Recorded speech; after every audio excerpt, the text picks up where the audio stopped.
Hey, I'm getting ready to read chapter 5, the finish of chapter 5, and then part of chapter 6. We'll find out what happens at the end of chapter 5 and then chapter 6.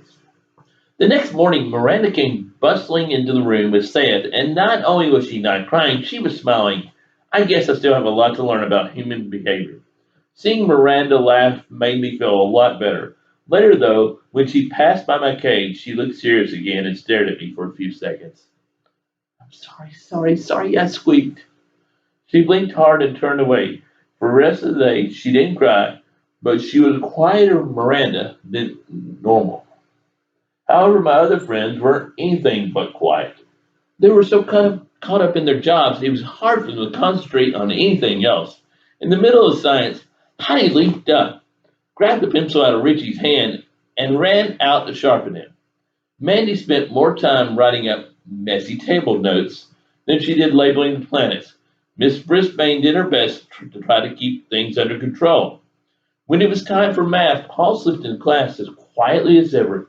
Miss Brisbane handed out homework papers, and when he saw his grade, Art rolled his eyes and suddenly looked smaller than Paul. When Miss Brisbane asked if there were any questions, Miranda's hand shot up. It's pretty sunny outside. I was thinking that we could probably turn off the lights for a while and save some energy. Usually, when somebody asks a question that's completely off the subject, Miss Brisbane isn't too happy about it. This time she smiled. Well, I suppose we could do without lights for a while. Thank you, Miranda. I'll add some extra points to your job evaluation for thinking of it. Miranda acted more like her golden self. That was good, but there was something else that was bad. At the end of the day, Art forgot to shut the door when he left. Miss Brisbane called him back and told him she had to deduct 2 points off his job score. Art was pretty upset. Does this mean I don't get to take Humphrey home this weekend? Ah, so that's whose house I would be visiting on Friday night. Miss Brisbane sighed and thought it over. No, you can take Humphrey home if you remember to close the door every single time tomorrow. Gee, thanks, Art said carefully, closing the door behind him as he left. That night, I tried to figure out how I could fix things for Miranda. I was usually good at fixing things. I needed a plan. I have a brilliant idea. I squeaked out loudly. I'll get out of my cage tonight so Miss Brisbane will know that Miranda didn't make a mistake. Boing, said Og, then slid into the water and splashed wildly. I don't think he liked that idea. I thought it over some more. My gosh, you're right, Og. Kirk will get in trouble, and I don't want that to happen. There've been enough kids in trouble this week. I stayed in my cage the whole night.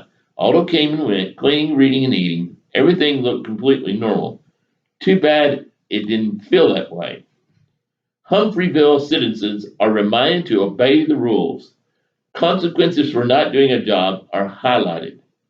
The Humphreyville Herald. Chapter 6, The Difficulty with Art. On Friday, Miss Brisbane added up the points everyone had earned in their jobs during the first week. On the whole, my friends did well. Miranda had made up some of the points she lost. Heidi and Mandy lost a few points because they were overly enthusiastic about their job.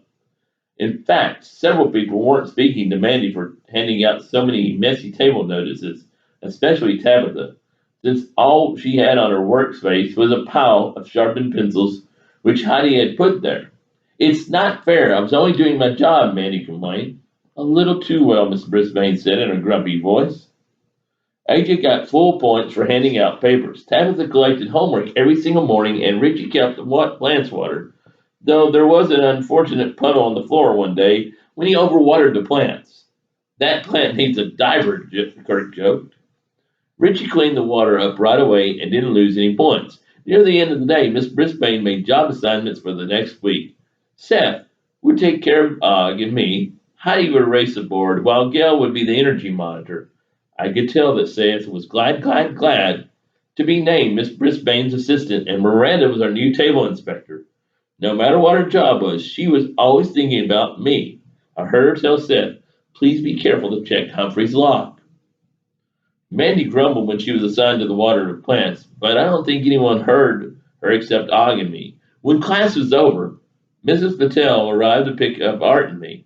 She's one of our room mothers and lends a hand whenever our class needs extra help or cupcakes. Yum!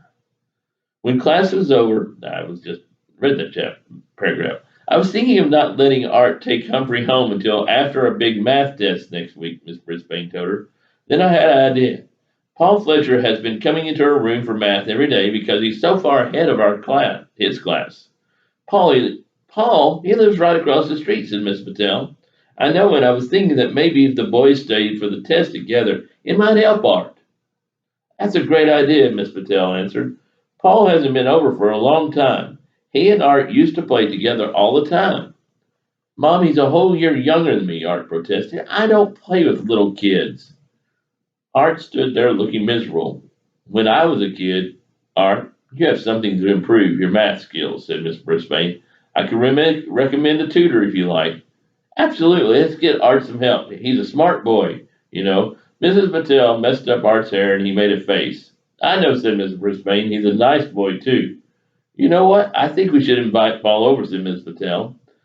I bet he'd like to get to know Humphrey, too. Yes, I squeaked. I wasn't sure if Paul wanted to get to know me, but I certainly wanted to get to know him better.